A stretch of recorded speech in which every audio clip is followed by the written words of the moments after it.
Fala, gente de Deus. Ó, estamos retornando e eu estou com um amigo aqui na minha frente e eu quero dar bem-vindos a você no podcast que era semanal. Nós ficamos um período parado. Estamos, vamos dizer, na segunda temporada. Mas agora nós estamos num estúdio que é nosso. Eu quero agradecer, minha palavra de muita gratidão, ao Paulo da Realiza, que todo o tempo a Faculdade Realiza cedeu o espaço sem cobrar nenhum centavo e nós desfrutamos lá e abençoamos vocês. Agora nós estamos aqui no estúdio nosso e esse é o primeiro podcast. E eu fico muito feliz em fazer com essa pessoa que está aqui na minha frente. É o Lincoln, Pastor Lincoln. Amém, pastor. Pai do Senhor, pastor Marcos Sérgio. Prazer estar aqui. Bom Feliz. ter você aqui. Amém. Pastor Lincoln é amigo nosso de muitos anos e você congrega ali na sede de Campinas, do nosso Bispo Eides. Eu fico feliz em ter você aqui. É um prazer, pastor. Desde quando a gente veio para Campinas, pouco mais de 4 anos e meio, o senhor sempre recebeu a gente com carinho, sempre foi um amigo, conselheiro. Mas você faz por onde também, né? Não, o senhor é uma pessoa agradável. E eu louvo a Deus por ter conhecido o senhor, né? Ter colocado no caminho. Gente, uma coisa aqui que merece. O Lincoln sempre foi bleano, né? Você foi assembleano pela missão, né? Isso, Ministério pastor. Missão. Pela missão. Eu me converti não na Assembleia. Certo. No ano de 2002, Cristo me resgatou na Batista do Avivamento. Era um pastor Certo. da Assembleia Sim. que tinha aberto um trabalho. Certo. Aí, pouco tempo, quase 2 anos, tinha aquela veia assembleana, não tem jeito, desde a conversão. Aí conheci a Assembleia de Deus Missão, passei a congregar na Assembleia de Deus Missão. E aí, totalizando aí, vamos botar quase 15 anos de Assembleia de Deus Missão. Legal. Muito e aí, tempo. graças a Deus, foi um projeto de Deus trazer você aqui Sim. para Madureira. Nós aqui fazemos o BleaCast aqui e eu acho que é a primeira vez que eu falo que nós somos um podcast da Assembleia de Deus Madureira, mas aqui eu quero parabenizar a Igreja Missão também, que faz um excelente trabalho. Temos grandes amigos. Inclusive, eu era da Missão, porque eu sou aracajuano. E lá, na época, nós crescemos na Missão. Quando chegamos aqui, conhecemos a realidade um pouco da Madureira, viemos aqui congregar. Que bom, viu? Que benção. Para quem não conhece o Lincoln, além de pregador, ele é escritor. Eu vou começar, Lincoln, eu vou aproveitar esse podcast para falar um pouco dos seus livros. Sim, senhor. O que as pessoas podem aprender. Primeiro, eu queria parabenizar pela sua coragem de você escrever livros. Amém, pastor, agradeço. E algo interessante, quando eu converso com alguns irmãos, até o Kaique, pastor Kaique, Sim. é um homem de Deus, abençoado, congrega com o senhor, um bom conhecimento. Um dia eu conversava com o Kaique, eu falei, Kaique, por que você não escreve uma obra? Ele falou assim, rapaz, eu tenho receio, tenho um quase pronto aqui, mas eu fico pensando, será que vai ficar bom? Poderia estudar mais? Eu falei, Kaique, enquanto a gente não está escrevendo, tem homens que não têm comprometimento com a palavra, que estão pregando e escrevendo obras, e o nosso povo está lendo. Então a gente procura ter uma compreensão da palavra, se dedica, tem um temor do Senhor para pregar e para escrever, a gente precisa dar conteúdo para esse povo. A gente precisa se debruçar. E aí surgiu, são 4 livros para a glória do Senhor, por bondade do Senhor que eu escrevi. Tá faltando um aqui. Esse foi na época da missão e nem tem dele mais. Foi Como que é uma o edição Sob Escarlate em Tempo de Neve. Eu tenho ele lá O senhor na minha tem? biblioteca. Tem. É. Quando eu vim para congregar com o Bispo Eides, tinha poucas unidades. E aí, graças a Deus, acabou bem rápido. Eu tenho que reformular esse livro, ampliar. Uma edição bem simples, bem para novos convertidos mesmo, para pessoas que estão passando por um momento ali de dúvida na fé. Fala sobre a frieza espiritual. Eu preciso reformular esse livro. E aí surgiu no coração isso, essa preocupação. Eu gosto de ler livros, os autores que eu amo, Tozer, Spurgeon, e peguei mesmo a mesma veia de escrita, né? E aí surgiu essa necessidade de eu ver os irmãos, por mais que se fale muito, o público brasileiro não estuda, não lê, mas não é por isso que nós não vamos escrever. Nós precisamos livrarias estimular. fechando. Saraiva, né? Aqui mesmo no Flamboyante, uma livraria muito grande da Saraiva. Hoje já não tem mais, foi fechada. Aí, tipo assim, eu faço... Vamos lá, eu tomo coragem amanhã e publico um livro. Aí o cara fala, só 1000, não é? Não é assim? Ou Exato. ele não faz 2? Faz, então, se quiser, faz mais. 10, assim, só 10, só 15? Não faz, né? Não, faz, só que quanto menos eu faz, maior o coisa, fica impossível. Mas normalmente o cara fala, ó, pastor, eu só faço 1.000. É 1.000. Em média é 1.000, 1.500. Mas aí como é que faz? E esses livros na caixa, para quem que eu vou vender? Mas é o que eu falo, pastor. Não é pela realidade das pessoas não lerem. A gente precisa estimular. A gente como líder, nós como líderes, pastores, pregadores, temos que estimular a leitura, estimular o estudo. Não é bom quando a gente senta para ouvir um bom pregador? É, claro. Só que um bom pregador não se faz sem estudo. É verdade. Um bom professor não faz sem estudo. É aí que nós temos que trabalhar nossos irmãos. Se eles acham tão bom ouvir uma mensagem bem montada, bem estruturada, com as verdades de Deus, claro, com a pregada, com a graça de Deus, é porque o camarada estudou. Então, meu irmão, você precisa estudar também. Conheça, porque, pastor, a gente precisa defender a nossa fé, certo? Não apenas dos embates do mundo, mas no dia a dia. Né? A nossa fé é uma fé prática. Então, para que eu viva de forma que agrade a Cristo, eu preciso conhecer, no mínimo, as verdades bíblicas, as doutrinas bíblicas. Não é um cristianismo assim de eu me encontrei com Cristo e eu vivo a minha vida sem conhecer. Não. Não há cristianismo sem o conhecimento de Cristo. É isso que a gente precisa inculcar nas pessoas. E eu louvo a Deus, porque eu tenho visto nos últimos... Eu sou novo de igreja, tá? 2002 para cá são só 21 anos. Mas sempre trabalhando com jovens, desde da conversão, trabalhando na obra de Deus, eu tenho visto nos últimos anos, pastor, uma ascensão de jovens dedicados a estudo. Se eu tenho um pouco de mais tempo, a gente via que não tinha tanto esse acesso. Né? Na minha época que eu me converti, a gente não tinha tanto acesso a livros. Eram pouquíssimos. Hoje a gente tem acesso a livros baratos e bons. Sim. Muitos livros traduzidos para o português. Quando eu me converti, não tinha tanto acesso. Então, assim, tem tido uma alavancagem dos jovens. Por isso que a gente precisa dedicar, precisa escrever, para estar estruturando eles bem. Porque livros saem todos os dias. Ah, e a gente é o povo do livro também, né? O povo do livro. E precisamos debruçar sobre as Nós escrituras. identificamos pelo livro. O cristão protestante, ele tem que ser um bom leitor, porque o que se estimula é a leitura de um livro, as escrituras sagradas. Claro que hoje, com o avanço do conhecimento, e isso é muito válido, tem jovens que já têm bibliotecas. Exato. O cara, ele compra lá o livro e toda semana ele está lendo. Eu presenteei uma menina aqui na igreja, presenteei, na verdade, assim, a família inteira, né? Nós fomos na casa e levamos o livro para a mãe, para o pai, para ela e para os 2 irmãos dela. E ela recebeu um livro que eu já tinha lido, um livro muito bom. Foi menos de uma semana a menina comunicou aqui dentro da igreja: pastor, já li o livro. Já li o livro, pastor. Isso faz com que a gente fique muito feliz em saber que está desenvolvendo, está tendo conhecimento, está procurando conhecimento. Isso exige também nós, pastores, qualificar melhor, porque sabemos que os jovens, adolescentes estão tendo mais contatos com o livro sagrado. Vamos lá então falar dos seus livros. Aqui só tem 3 aqui. Só 3. Você falou que como é que é o nome? Sob escarlate em tempo de neve. É para aquele camarada que tá desanimado, frio na fé. Um momento difícil de fé, com dúvida da fé. Sim. Eu faço um paralelo ali com os mesmos efeitos da neve no corpo humano, e é impressionante os mesmos efeitos com relação à vida espiritual. Eu ia falar de Nárnia aqui, porque lá quando os meninos entram em Nárnia é gelado daquele jeito, porque existe uma bruxa lá dentro, né? Que ela vai esfriando e gelando as pessoas. Uhum. E quando o Aslan chega, que a pessoa tá assim, tipo uma estátua de gelo, Aslan, tipo, dá aquele rugido e aquilo que tá gelado aquece e volta a normal. Tanto é que quando o Aslan vence, aquele gelo que estava em tudo que é lugar começa a florescer.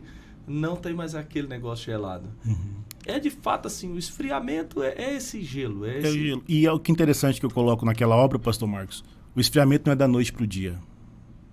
Ninguém dorme fervoroso e acorda gelado.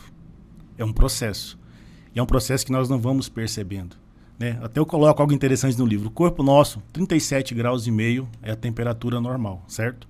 Tanto é que quando a mamãe coloca o termômetro na gente, deu 38, 39, chegou no 39, tá com febre. Só que no caso da frieza é hipotermia. Conforme o senhor vai perdendo temperatura corpórea, vão gerando algumas reações.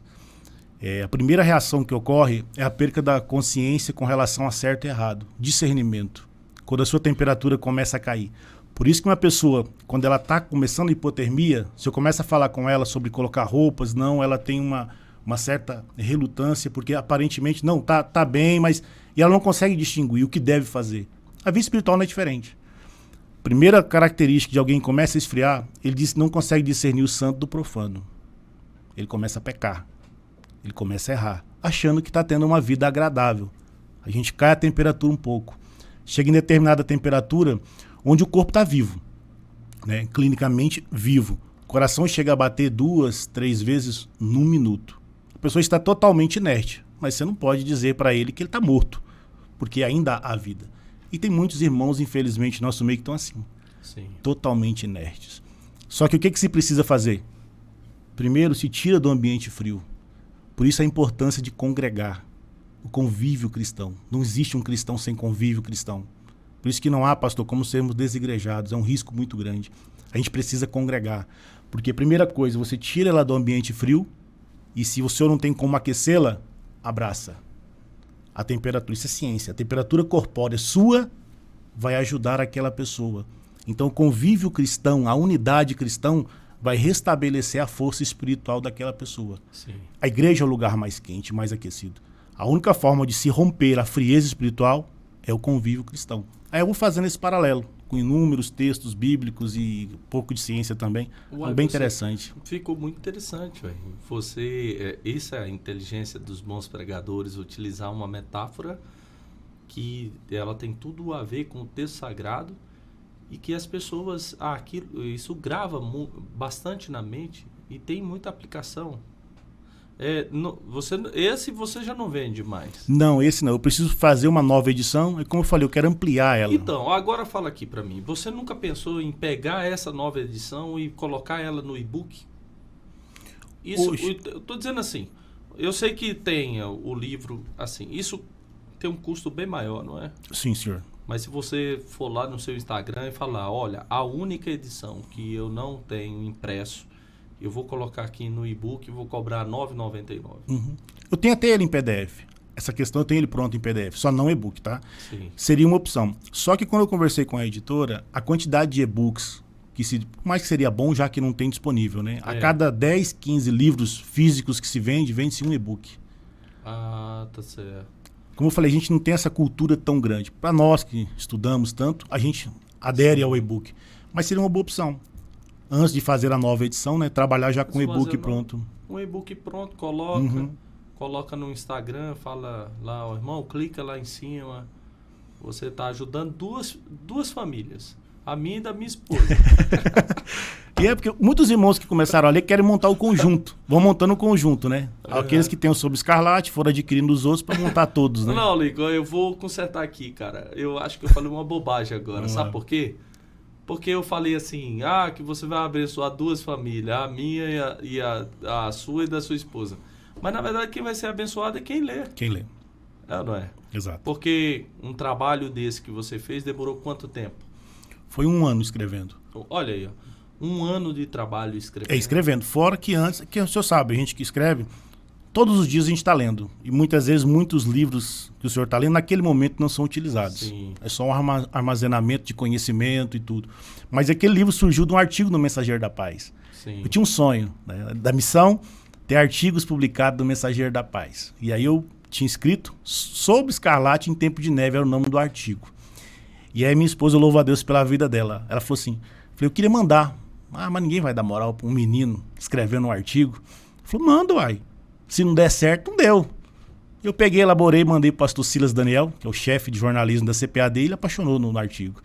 E aí saiu no Mensageiro da Paz. E teve, assim, graças a Deus, uma boa repercussão nacional na época. Legal. Aí eu falei, vou transformar num livro. Então já tinha uma base, um esqueleto de um artigo, bem montado no Mensageiro da Paz. A partir daí, eu elaborei o livro. Tanto é que um dos outros livros também foram artigos que a CPAD, na época, publicou no Mensageiro da Paz. Sim. Um bom artigo lá. E aí fui trabalhando neles. Então, assim, foi um projeto de 1 ano, sentando e escrevendo, Sim. Mas fora aquele todo o tempo, né? De obras, né? Que cada uma das obras são 30, 40 referências bibliográficas em média que eu tenho colocado, né? Legal. Então a gente tem que estudar bastante, né? Legal. Esse aqui eu gostei. Esse daqui eu ainda não li. Ele saiu essa semana, tá quentinho. Tá quentinho, não. Aqui, ó. Nossa, Ficou pronto terça-feira. Tá bem quentinho, ó. Esse tá quentinho. Ó. Deixa eu mostrar aqui. Olha aqui. Beleza. Esse aqui... Isso é inteligente para você colocar o tema. Porque você colocou aqui a beleza dos bastidores. No livro 4 páginas do sermão, ele fala que o pastor, a primeira coisa que tem que fazer no sermão é colocar um tema que chame a atenção, né? Você já colocou. Isso aqui você fala um pouco sobre essa, vamos dizer, existe mesmo essa cultura do visível, do ser visto, do apresentável, né? E muitas vezes ali aqueles trabalhos que estão lá no bastidores não são tão valorizados. Seria mais ou menos assim, as mãos são valorizadas, mas os órgãos que estão aqui dentro, que não são vistos, que são mais vitais, porque eu posso até amputar a mão, né? Eu posso até cortar. Continua vivo do mesmo jeito. Continua vivo, mas se eu tirar um órgão aqui de dentro, mas eles são mais vitais, inclusive esses a gente não vê, né? Não é visível. É mais ou menos isso? Isso, procuro... Até coloco na introdução do livro, procuro desconstruir a ilusão do púlpito. Porque é uma ilusão muito grande, pastor Marcos. Nós pensamos que obra é púlpito. Então, todo mundo que entra na igreja já tem um pensamento. Eu vou pregar ou vou cantar? Eu vou ser obreiro, vou ser um pregador, vou ser um presbítero. E às vezes a pessoa não tem um talento, não desenvolve Não, um eu dom. quero pregar porque o tempo é maior. Também. Alguns já pregam e cantam, porque tem mais tempinho ainda. Esse é o melhor, né? É o pior. Então, assim, a pessoa pensa isso. Aí muitas pessoas não pregam, a gente sabe. E a gente sabe que a oportunidade não é para todos. Se vai dar oportunidade é para uns 2 louvores, a equipe de louvor e só um pregador. Sim. É um pregador por culto. E muitas vezes a vocação dele é para servir mesmo. Então eu procuro mostrar isso, que mesmo a pessoa não pregando e cantando, e o púlpito é uma ilusão, é gostoso. Não vou dizer que não é gostoso pregar numa sede como a nossa e tantas outras igrejas. É gostoso ter um público te ouvindo, uma liderança te apoiando.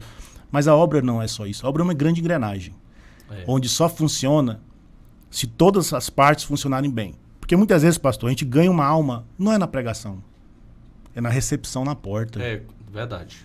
Quando o irmão que está na porta trabalhando com zelo, com amor, meu irmão, seja bem-vindo, e dá aquele abraço, a pessoa fala, aqui é meu lugar. Foi acolhido. Foi acolhido. O pregador só conclui com a pregação do evangelho para gerar o arrependimento. Mas há todo um trabalho estrutural, de bastidores que ninguém vê. Até o senhor colocou algo interessante sobre ser visto. Um dos capítulos do livro é uma pergunta. Quem não é visto não é lembrado? Sim. Até eu coloquei um capítulo com esse tema. Por quê? Há esse pensamento, eu preciso ser visto. Mas eu creio, pastor, piamente em algo. Nós não precisamos ser vistos para ser lembrado. E eu tenho vivenciado na minha vida muitos momentos assim, onde pessoas que não me conhecem, nunca me viram, mas um dia Deus falou com ela, chama esse menino. Pastores do nosso campo. E posso citar nomes de alguns, se eu quiser, que ligaram para mim e falaram assim, pastor, eu estava querendo montar um congresso, não sabia quem chamar. E Jesus me mostrou, sonhei com o senhor pregando no congresso. Você pode pregar aqui? Isso. Eu creio sim. Eu creio sim. Eu creio que eu não preciso, pastor, e fica já uma cutucadinha para aqueles que fazem isso. Pastor, deixa eu pregar aí. Não precisa. Na hora certa, Deus vai tocar no coração, vai preparar o momento, vai preparar a oportunidade. Então eu não preciso ser visto para ser lembrado. Por quê? Os homens podem até não nos ver, mas o Senhor contempla a todo instante. Eu até coloco sobre José. José, quando está no cárcere, ele interpreta o sonho daqui do copeiro e do padeiro, né? O copeiro restabelecido, o padeiro morre. Aí ele fala, lembra de mim. Só que quando começa o capítulo 41 de Gênesis, a Bíblia diz o seguinte, e findados 2 anos. Nesses 2 anos, pastor Marcos Sérgio, vamos dar uma conjecturada aqui, né? Sim. Se eu acho que toda vez que chacoalhava a chavezinha lá na porta, lá, o que José pensava? Agora lembraram de mim. Eu sou padeiro agora. Agora vai dar certo. Só que não. Por que não foi antes? Seria a hora certa. Faraó teve o sonho. Naquele momento precisava que alguém fosse lembrado. Aí o copeiro fala, Lembro-me agora dos momentos dos dias maus que eu passei. Quando eu estava lá no cárcere, tinha um jovem, um rapaz que interpretou, porque era o momento. Então Deus tem controle de tudo nas nossas vidas, ou ele não tem controle. Eu creio num Deus que controla, que sabe de tudo e prepara oportunidades. Tem um pastor aqui na igreja, o Carlos Renato, ele é um gênio. Estou falando o nome dele aqui porque merece destaque aqui da minha parte falar com ele. É um gênio nas escrituras, um homem muito dedicado. Ele, falando nesse texto, um dia ele disse assim, se naquela época, no momento que ele pediu, ele fosse lá e lembrasse, naquele momento ele iria ser padeiro, porque era o único cargo que estava à disposição. Então, de fato, é o momento. Tinha que esquecer e ficar 2 anos porque o cargo era governador. Então, é a realidade. Deus prepara o momento, a oportunidade. De fato, é o momento, né? Mas isso aí, eu penso assim, existe uma padronização mesmo. Eu vou falar isso aqui, institucionalmente, eu quero falar isso sem ofender os irmãos, mas institucionalmente, ganha-se relevância quem prega bem. Sim.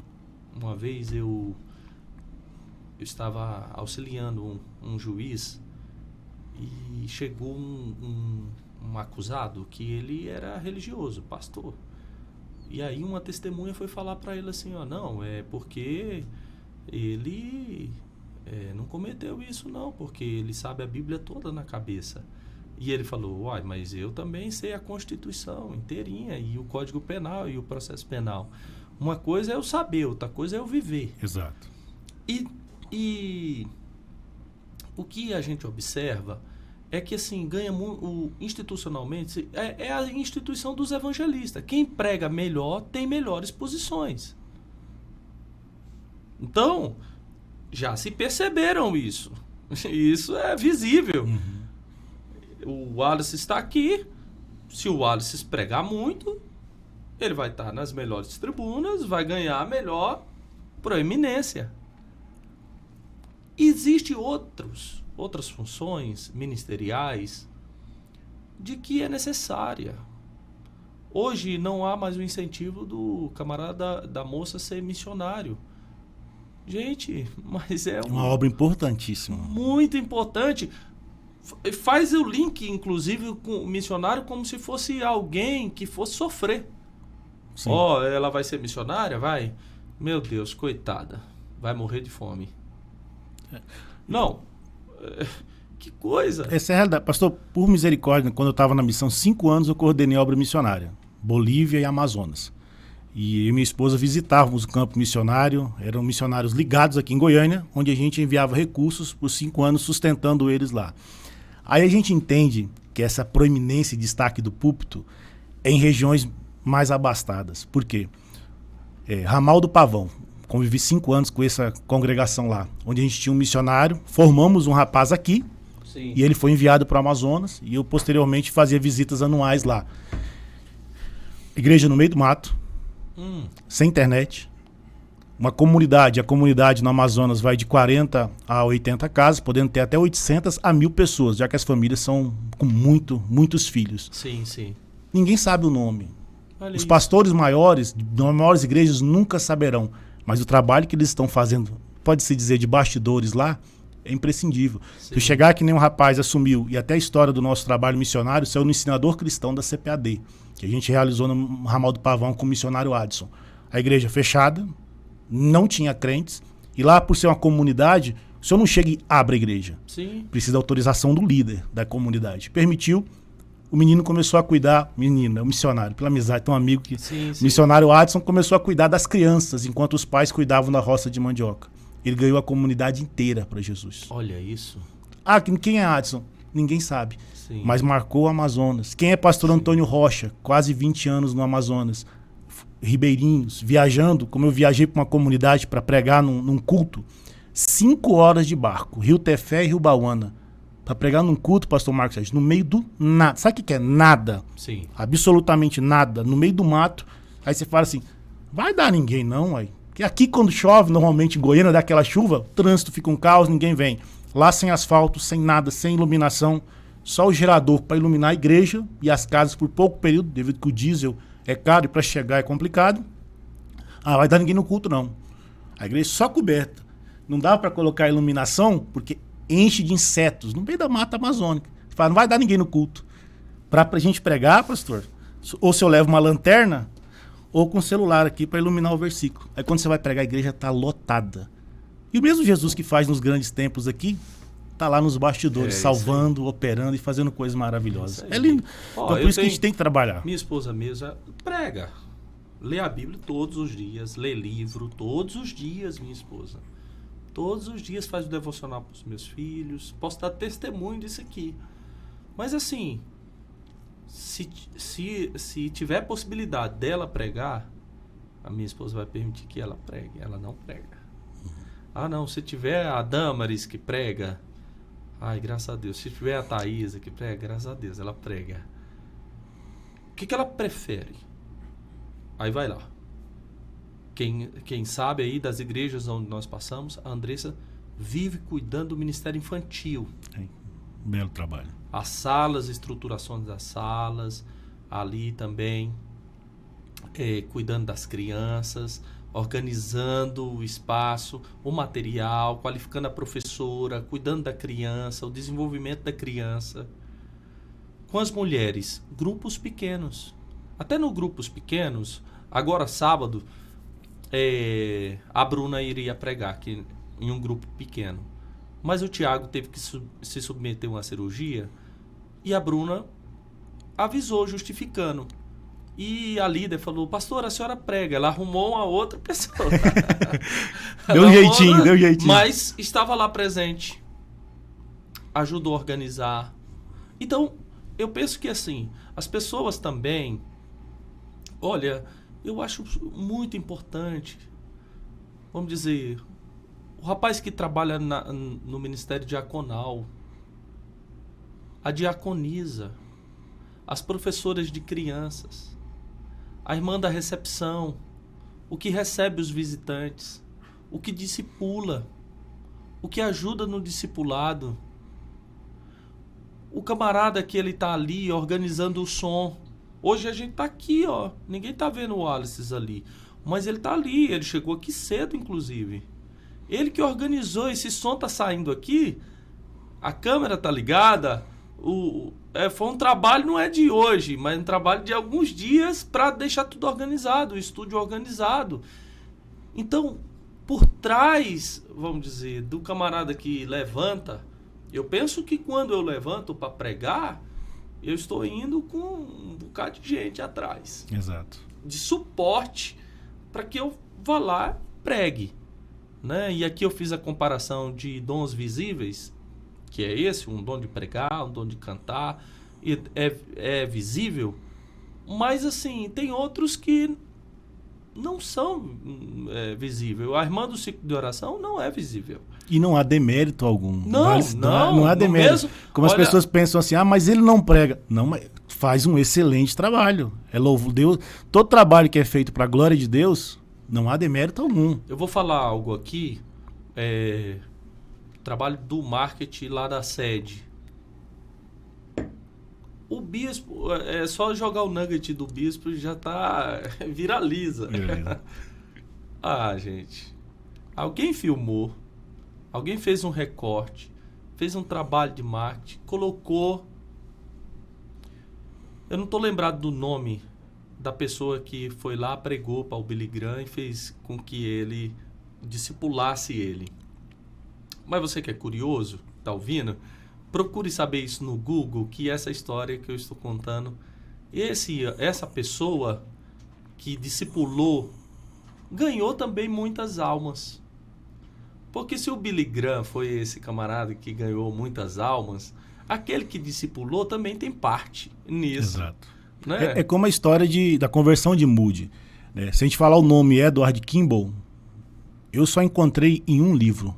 E olha que eu já li alguns livros, não tanto como o senhor, mas já li um punhadinho também. Edward Kimball ninguém sabe. Edward Kimball era um professor de escola dominical, muito bom para ensinar, mas totalmente introvertido. A facilidade que ele tinha de púlpito, ele não tinha nas ruas para conversar com ninguém. E aí um dia ele passava, sempre que ele passava na porta de uma sapataria Houston, Deus o impelia a entrar e pregar.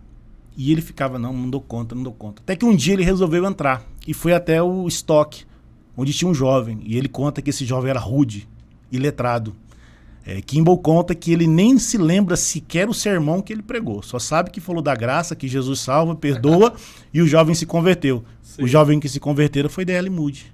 Olha que coisa. Mas porque é um homem que ninguém nem lembra. Como a gente fala, D.L. Moody, todo mundo sabe. Mas Kimball, ninguém se lembra. Mas fez um trabalho de bastidores, sem ser visto, e Deus operou de uma forma tremenda. É como André. Até eu coloco no capítulo desse novo livro, pastor Marcos, Apóstolo André. Se a gente falar para algum irmão, conta para mim sobre André. Ele é um auxiliar do irmão. Só fala isso, irmão. André não fez nada. A pessoa vai dizer assim, André não fez nada como apóstolo. Não fez? Ajudou demais Pedro. Chegou, achamos o Messias, trouxe Pedro. Quando Jesus vai multiplicar pães e peixes, ele diz, tem um menino aqui. Claro, ué. E qual que é interessante? Mas ele viveu ofuscado por Pedro ser tão... Ele entendeu o chamado dele. Isso. Enquanto Pedro estava em destaque, ele não tinha problema com relação a isso. Quando você estuda sobre a morte de André, ele é crucificado. Ele ganha uma esposa de um governador e isso causa um caos. A amada quer que ela nega Jesus, ela não nega. Ele manda prender. André é crucificado, mas não da mesma forma que Jesus. Ele é só amarrado e deixa dias. A história conta, pastor, que conforme ele estava lá amarrado, as pessoas paravam para olhar, ele ia pregando de Jesus. Sim. Mas ele nunca pregou um sermão como Pedro, que tantas almas se converteram. Mas individualmente, todas as vezes que André aparece na Bíblia, ele está levando alguém a Jesus. Levando Pedro, levando os gregos, levando o menino. Ele tinha essa capacidade. Legal. Então, assim, a vida é assim. Sim. E não é excludente, tá? O que eu tento tratar no livro. Não é porque eu prego num púlpito que eu não posso servir como um diácono ao mesmo tempo. Eu não posso carregar uma cadeira porque eu sou um pregador. Eu sou um pastor, então eu não posso pegar uma vassoura, eu não posso pegar um pano. Não. Não diminui funções. Acumula. Eu vi isso, é legal isso. Aumenta, pastor, não diminui, aumenta. Então, e tem pessoa, assim, eu assim, não conheço de perto, de verdade, isso aqui eu não conheço de perto, assim, pessoa que ela gerou uma vaidade tão grande, um orgulho no coração tão grande, que ele não tem capacidade mais de servir, né? De servir o outro, ele sempre se exige de ser servido. Existe até umas expressões, tipo assim, o fulano não me honrou. Uhum. Não, eu preciso ser honrado. Quer ser tratado bem, quer ser evidenciado.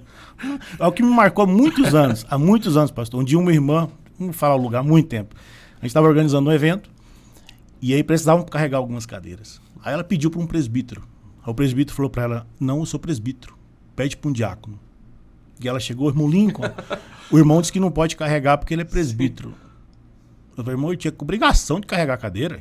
Se ele é presbítero, ele tinha que dar exemplos, diácono. Então vamos lá. Isso não é diminuição de funções. Eu já vi isso. Não, eu vi isso. Essa é a realidade. Eu vi isso. Na igreja onde eu estava, um irmão evangelista estava chegando, assim, com o carro. Aí o diácono repreendeu ele, assim, com muito amor, com um jeito, né? Que os diáconos hoje, irmão, muito capacitados. Treinamento dos diáconos. Hoje você sabe como é que é. Esse treinamento. Os caras atendem bem. Uhum. Aí o cara falou assim, não, você não pode falar isso não porque eu sou evangelista. Eu penso que aí é uma falta de compreensão desse irmão, porque aí o que distingue é só a função. Não é que o diácono não está abaixo. É porque ele exerce uma função diferente do evangelista. Uhum. Não é no sentido assim, parece aquele escalonamento, tipo diácono, presbítero, evangelista, um está em cima do outro. Uhum. Mas eu não penso assim. Eu penso da seguinte forma, o Oasis, o ano passado, Oasis? Ele foi ao presbitério. Então, não, mas assim, eu penso assim, claro, hoje ele tem uma outra função. A função que a igreja confiou a ele é ele conhecer mais das escrituras, poder discipular mais, ele ter tempo para o estudo. Mas, vamos ser honestos, o trabalho de mídia que se faz na igreja é um trabalho também diaconal, de serviço. É um trabalho de serviço, claro, preponderante na educação cristã, porque a mídia não quer, a mídia é despertamento. Quando o camarada, eu não tenho hoje o serviço de fazer legenda, mas tem igreja que o pastor tem que fazer legenda. Todas as legendas da minha igreja o Wallace faz. Eu leio todas as legendas. Eu leio, que eu gosto de ler legenda. Aquela legenda edifica pessoas. Aquela legenda. Aí alguém está pregando um nugget, que é aquele recorte que se faz, também chega lá, também é um trabalho. Esse é um tipo de trabalho que encaminha a palavra, mas está sendo feito por um presbítero.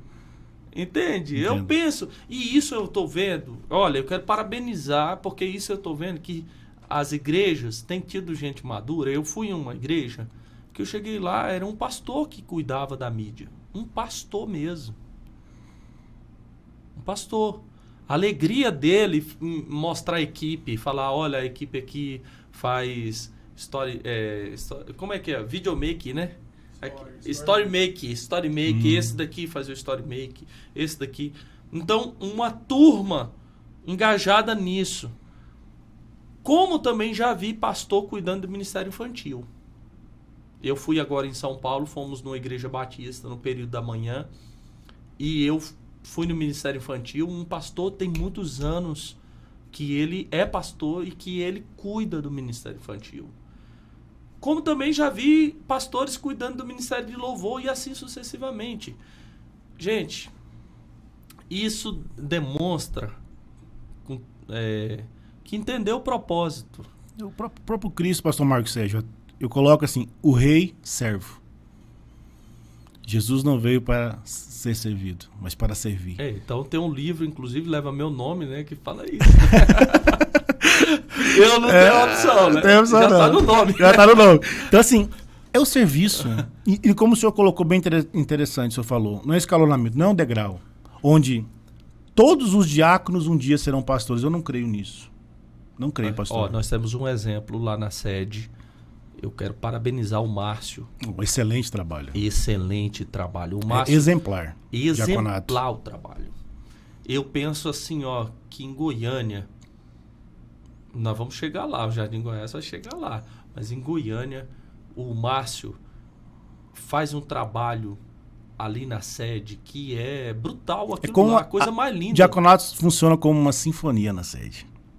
Não é porque a gente está lá todos os dias e acompanha os meninos trabalhando, mas é como uma sinfonia perfeita. Tudo bem encaminhado, tudo bem treinado, bem organizado. Funciona muito bem. E todos que o senhor conversa ali, o senhor vai encontrar coronel. Um coronel. É isso, coronel pegando. O Márcio mesmo, é um homem muito próspero. Eu não vou falar aqui para preservar aí o nosso irmão milionário, né? Vamos preservar. Mas assim, isso que mostra como que a pessoa está engajada no reino e no ministério. Coração de serviço. O coração de serviço, de sentir prazer. Agora eu fui num seminário da Sociedade Bíblica do Brasil, chegou um momento ali que teve que tirar o púlpito, né? Sim, eu estava lá, participei também. Pois é, foi rápido, hein? Rápido? Não. O pessoal da Sociedade Bíblica ficou assustado aí. Não, eu queria ver os caras da cenografia ver aquilo, porque os caras que tem aí nesses que mexem com cenografia precisam de homens que peguem aquilo lá, coloquem bem rapidamente, muito rápido, muito eficiente, muito discreto. Aí o cara falava assim, edição Septuaginta. O cara ia lá, pegava... e colocava do lado. Sem ninguém pedir. Sem ninguém pedir, uma agilidade, tal... É isso. Muito bom. Porque assim, precisamos servir, pastor. Que eu ia pra gente, retomando aquele assunto que o senhor falou, eu não vejo degraus que se sobem. Eu vejo chamadas específicas. Porque às vezes a gente fala assim, nossa, mas o irmão tem 20 anos que é diácono. As pessoas já falam meio que dando aquela menosprezada, né? Ele nunca cresceu na vida? Peraí. Se a chamada de Jesus para ele ser um diácono excelente, não há demérito. Sim. Não, ele não é obrigatoriamente necessário. E os pastores que dirigem a igreja sabem. Às vezes você tem um excelente diácono. Eu posso falar assim, vou consagrar, ele merece. Você tem um péssimo presbítero. Verdade. Porque a chamada era diácono. Não há demérito nessas funções de menos destaque. Todas são importantes. Sim. Então, nosso diaconato da sede, ele realmente é excelente. Mas a gente vê coronéis, homens de grande envergadura financeira, empresários, pessoas... Nós temos juízes na nossa igreja, o senhor conhece, que chegam lá e tratam e vivem um serviço todos os dias. não se preocupam com a posição que tem, a condição financeira. É o serviço. Pastor, a realidade é, o que Jesus fez por nós, tudo que eu e o Senhor fizemos é pouco na obra.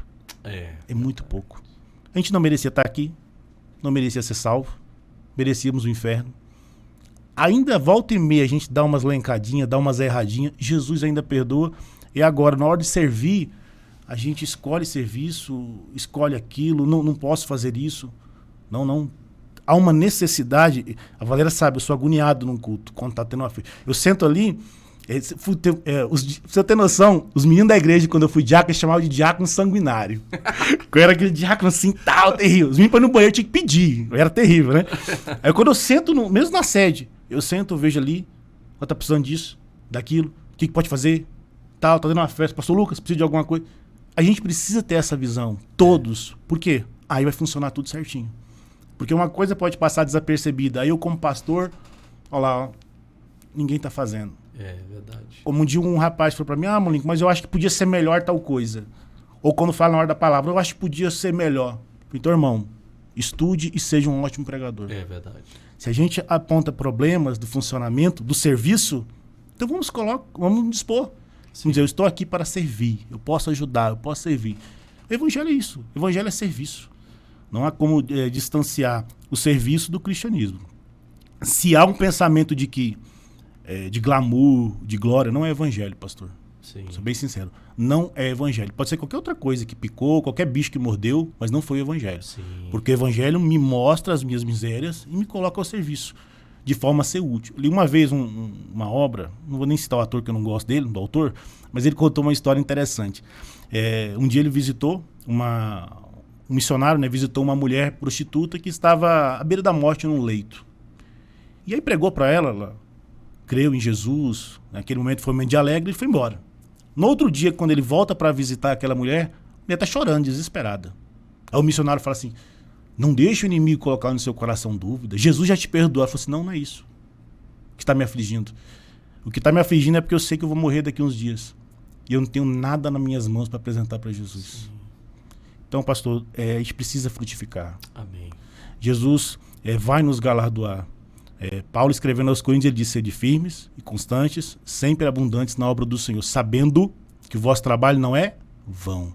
Jesus vê cada cadeira que um diácono pega. Jesus vê quando a gente está ministrando e um irmão se preocupa, e eu acho interessante na sede, o tanto que o diaconato da sede é perfeito, eles sabem até quantos copos d'água eu bebo. Sim. E não estou brincando, Sim, Valéria é prova disso. Uma vez eu ministro, eu bebo em média, eu bebo muito, eu estou mais quanto 2 copos. Sim. Aí o Márcio chegou, louva a Deus pela sua vida, meu amigo. Ele chegou, pastor Lincoln, deu tudo certo, né? Porque eu falei pro diácono que ia cuidar do púlpito, já que o senhor ia ministrar na sede, que o senhor bebe em média 2 copos. Eu falei para ele não deixar o senhor sem. Olha um detalhe. Olha que detalhe, hein? A visão de alguém que serve, irmão, tá certo, a gente tem muita oportunidade lá, mas guardar na mente quantos copos eu bebo normalmente para não faltar água e eu conseguir terminar uma pregação. Isso é serviço, entendeu? Olhar a realidade e falar assim, não, eu vou fazer isso. Sim. Eu vou frutificar. Porque as pessoas podem até não ver, pastor, o que o Alisson, ninguém pode nem conhecer, não sabe, mas Deus vai galardoar. O Senhor Jesus está vendo aquilo. Eis que cedo vem comigo o meu galardão, para dar a cada um segundo as suas obras. Eu lembrei de uma mensagem do Ricardo Barbosa, ele foi pastor por muitos anos na presbiteriana lá do Planalto, e o sermão dele era o vaso de barro ou de porcelana. Ele falava sobre isso, né? De que os vasos de barro, de que assim, são eles que escondem os grandes tesouros. E o vaso de porcelana, embora seja muito bonito, não esconde grandes tesouros, né? É verdade. Eu quero agradecer a sua presença, Lincoln. Pessoal, vou dizer porque normalmente os podcasts demoram 2, 3 horas. As pessoas estão até surpresas em eu encerrar agora. Você que está assistindo aqui, possivelmente, o pastor Marcos encerrou assim 1 hora só e acabou. Tá sendo ruim com o Lincoln? Tá não. Tá, não é aquela estratégia de vou deixar assim um gostinho, quero mais. Não é essa estratégia não.